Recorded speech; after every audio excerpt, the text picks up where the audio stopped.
Oi, oi, minha gente. Hoje é dia 24 de junho, ou seja, hoje é São João. Então possa ser que vocês estejam aí ouvindo uma trilha sonora, um forrozinho ao fundo, proporcionado pelos meus queridos vizinhos, e possa ser que venha um bônus de bombinhas e fogos, tá?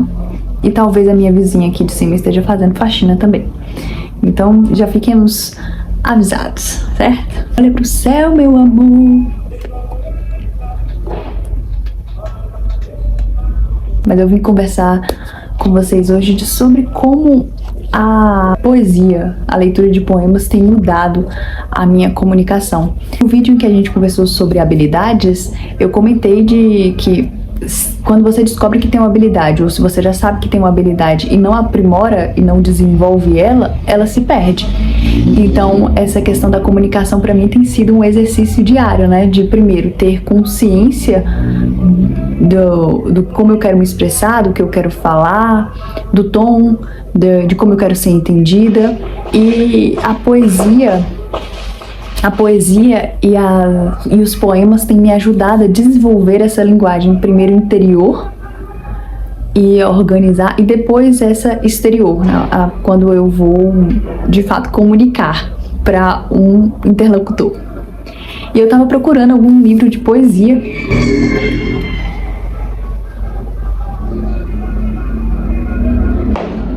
Eu estava atrás de um livro de poemas, de poesias, especificamente, na verdade, da Adélia Prado, porque eu assisti uma entrevista dela com o Pedro Bial e eu gostei muito daquela senhorinha, fiquei interessada por ler as coisas que ela escreve. Ela tinha até, na entrevista, ela estava contando sobre a publicação o lançamento do Jardim de Oliveiras.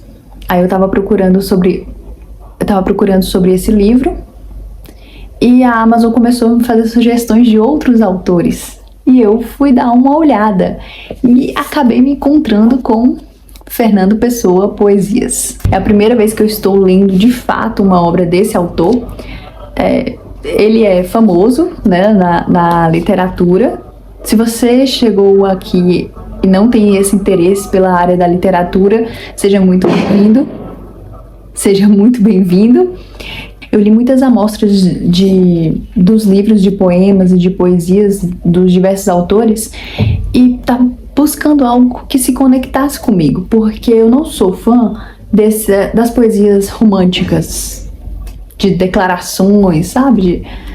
Eu gosto mais das palavras que falam sobre o humano, o desenvolvimento humano, os sentimentos, o desenvolvimento das nossas emoções, do caráter humano, da natureza humana em si, e poemas também que se relacionem com a natureza, eu gosto muito.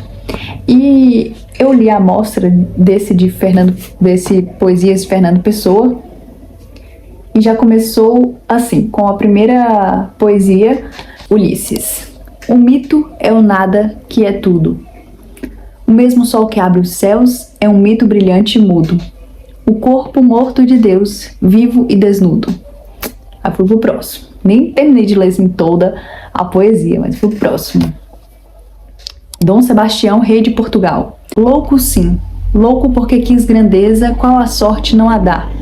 Não coube em mim minha certeza. Por isso, onde o areal está, ficou meu ser que ouve, não o que há. Falei, próximo. O infante. Deus quer, o homem sonha, a obra nasce. Alguns, dependendo da primeira frase, eu ia terminando de ler a poesia, mas eu fui passando, sabe? Para eu ter a experiência mesmo do livro. Testar a experiência do livro. Aí tinha esse mar português. Ó mar salgado, quanto do teu sal são lágrimas de Portugal.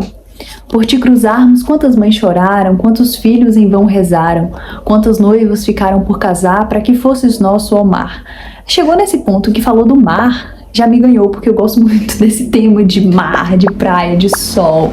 Tem fins de semana que eu fico aqui no YouTube só assistindo vídeos de navegação, de pessoas que se mudaram para morar num barco, de restauração de barco. Então eu adoro esse tema. Aí eu falei, pronto, vai ser esse livro mesmo. E por ser também esse livro de bolso, né, da LM Pocket, eu gostei demais, me conquistou assim na hora. É um livrinho pequeno, então assim, um pouquinho maior que o meu palmo, mas é um livro fácil de manusear. É curto também, tem umas 134 páginas. No dia que ele chegou, eu já li ele direto, mas calma lá, é poesia. Então, não quer dizer que todos os textos eles vão te impactar, que todos os textos vão conversar com a sua alma ali naquele momento. Eu li todo no dia que chegou, mas para me familiarizar com o texto, me familiarizar com as palavras, e também com os pseudônimos, né? Porque o Fernando Pessoa, falando assim a grosso modo, bem grosso mesmo, bem grotesco. O Fernando Pessoa, ele criou vários personagens e escreveu a partir, e cada personagem, ele tinha seu estilo, então tinha sua maneira de escrever. Dos versos aqui, o que eu mais gostei foi do Alberto Caeiro. Ele já começa, a parte dos poemas dele já começa assim: há metafísica bastante em não pensar em nada. E eu fiquei, ui. E foi a parte em que eu mais marquei os poemas. Tem um outro que fala mais sobre Portugal, sobre a história de Portugal, os mares.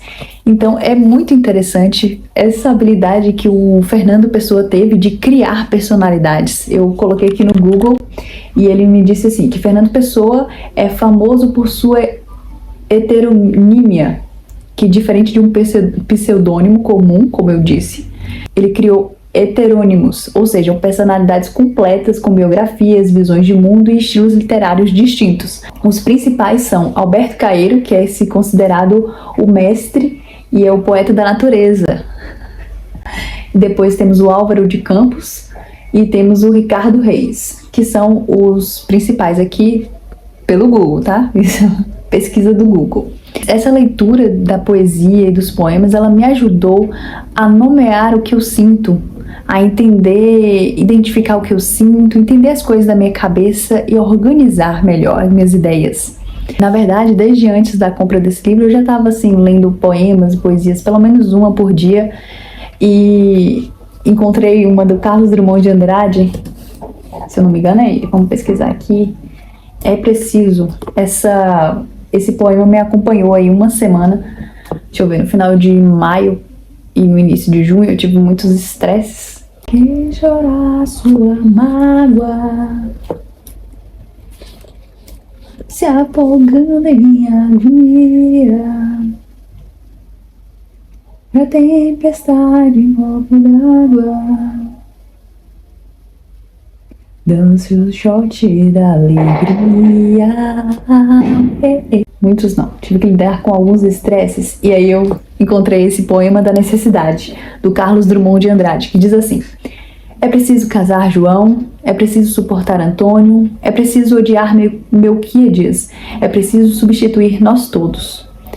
É preciso salvar o país, é preciso crer em Deus, é preciso pagar as dívidas, é preciso comprar um rádio, é preciso esquecer fulana, é preciso estudar Volapük, é preciso estar sempre bêbado, é preciso ler Baudelaire, é preciso colher as flores de que rezavam velhos autores. É preciso viver com os homens, é preciso não assassiná-los, é preciso ter mãos pálidas e anunciar o fim do mundo. E quando eu me encontrava em algum momento assim de estresse, eu parava, respirava fundo e começava a repetir alguns versos desse poema da necessidade, do Carlos Drummond de Andrade. E me ajudava a acalmar. E esse contato com os poemas e as poesias traz essa calma para o cérebro, traz um momento de conexão com a realidade. Apesar de muitos textos serem simbólicos, né, trabalhar essa linguagem simbólica, o cérebro ele acalma, ele relaxa, ele se concentra. A gente durante o dia é exposto a muitos estímulos e faz com que sobrecarregue o nosso aparelho, sobrecarregue o nosso cérebro, da mesma forma que aqui um celular ou uma câmera, se ela ficar ele ficar em constante uso, começa a aquecer, descarrega. Da mesma forma o nosso cérebro, se a gente tá com muito estímulo, e hoje é música o tempo inteiro, é TV ligada, é aqui YouTube, é podcast, música para tomar banho, música para ler, música para fazer as coisas de casa, música para estudar. Então você tá rede social o tempo inteiro, tudo chamando muito a sua atenção, né, com as propagandas, tudo chamando muito a sua atenção. Então são muitos estímulos o tempo inteiro, e ler as poesias e os poemas trouxe para o meu cérebro esse momento de relaxar, de respirar fundo, de se concentrar. E o contato com a linguagem simbólica é uma ferramenta muito poderosa, porque ela amplia a compreensão do mundo, a compreensão das pessoas. Na linguagem simbólica, as palavras, elas não são literais, elas têm várias aplicações. Então, por exemplo, a morte, ela pode ser o fim do ser aqui neste plano, como também pode ser o fim de uma situação, de um acontecimento. E o contato com essa linguagem simbólica amplia o nosso repertório, aprimora, enriquece o nosso repertório, aprimora a nossa capacidade de compreensão do mundo. Desde os antigos, as lições de vida, elas são passadas através de histórias, através de contos, através de parábolas. Até hoje em dia a gente usa muitas analogias, metáforas, ditados. Com certeza você deve usar os ditados da sua avó, da sua mãe, no seu dia a dia. E é importante para que o nosso mundo se amplie, para que a gente fique mais inteligente, consiga fazer as conexões, as interpretações do mundo. Por exemplo, quando o assunto está só na nossa cabeça ainda, está abstrato, fica meio bagunçado. Você precisa materializar, né? Precisa verbalizar, trazer para o som ou escrever. Porque quando você escreve ou verbaliza, você é obrigado a formar uma lógica para transmitir aquela mensagem. Então, o seu cérebro ele vai ter que trabalhar, vai ter um trabalho a mais. E é aí que a gente toma consciência e tem clareza do que está se passando na nossa cabeça. Ou então o que está se passando dentro do nosso coração, né? Nossa mente, nossa alma, elas trabalham de formas um pouco diferentes. Então é importante você saber o que você está sentindo, você conseguir nomear aquilo que você está sentindo, ou o que te magoou, ou o que te estressou. Quando a gente aprende a nomear as coisas, a gente toma consciência e tem clareza do que está se passando ali dentro do nosso coração, ou na nossa mente. A gente consegue separar e identificar o que foi que aconteceu, como eu reagi, e falar por que eu reagi dessa forma. Eu reagi dessa forma porque eu me senti assim. E só a partir de consciência e clareza que você pode tratar ou tomar alguma ação efetiva, né, eficaz, se você quer tratar isso. E o contato com os poemas e as poesias tem sido essa ferramenta para mim de desenvolvimento da minha comunicação, tanto interna quanto externa. Muitas vezes a gente não entende o outro, mas na maioria dos casos, a gente que não sabe se expressar, a gente que tem problema na nossa comunicação, não sabe externar qual é a necessidade, como se sentiu, o que magoou, e tende a colocar a culpa no outro, ou a culpa na situação, né? Voltando para aquele ponto de eu preciso saber dizer o que foi que ocorreu, como eu me senti e qual foi a minha reação. E a partir disso que eu posso trazer alguma mudança e não viver nesse lugar de ser humano reativo, mas um ser humano consciente e dono do seu comportamento, de suas atitudes. E a maioria dos problemas de relacionamento, qualquer relacionamento, não falo assim só romântico, é problema de comunicação. A gente fica tão centrado no nosso, e de que nós estamos os certos, e não reflete se realmente estamos sabendo nos expressar. E inclusive, falando de comunicação, eu tenho aqui uma indicação de filme excelente. Minha mãe assistiu e saiu assim, indicando pra todo mundo: por favor, meninas, assistam esse filme, é lindo e tal. E se chama Criaturas Extraordinariamente Brilhantes, está na Netflix. E aqui vai aquela breve sinopse. Criaturas Extraordinariamente Brilhantes conta a história de Tova, uma viúva solitária que trabalha em um aquário e ainda sofre pela perda do filho. Lá, ela cria uma ligação inesperada com Marcellus, um polvo gigante muito inteligente e observador que percebe segredos que os humanos não enxergam. É um filme que vale o seu tempo, você não vai se arrepender. E um dos pontos tratados nesse filme é sobre comunicação, de como somos péssimos em nos comunicar um com o outro, de dizer quais são as nossas necessidades, quais são os nossos desejos, quais são as nossas expectativas, no que acreditamos, de como estamos nos sentindo. Olha, vamos passar para o que interessa. Você tem que parar de ficar enrolando e encarar o problema. Tá, mas Essa é a solução. Você e o seu pai falam. Diálogo. Diálogo? Diálogo. Falar sobre o problema até conseguir resolver. E a gente tende a ficar embolado naquele problema do mas o que eu quis dizer, tentando se explicar e se justificar, quando na verdade você deveria saber dizer e não ficar no eu quis dizer que. A linguagem simbólica ela é essencial para que você seja bom em sua comunicação. O contato com poemas e as poesias tem desenvolvido em mim essa linguagem simbólica. Gera uma expansão no vocabulário porque você se coloca em contato com palavras novas e que provavelmente não são da sua época. Melhora a sua interpretação do mundo, das pessoas e desacelera o cérebro. É um ótimo hobby para você que está precisando diminuir os estímulos ao seu redor e se concentrar mais. E para fechar aqui, vamos com um poema do Fernando Pessoa. Isto. Dizem que finjo ou minto tudo que escrevo. Não. Eu simplesmente sinto com a imaginação. Não uso o coração.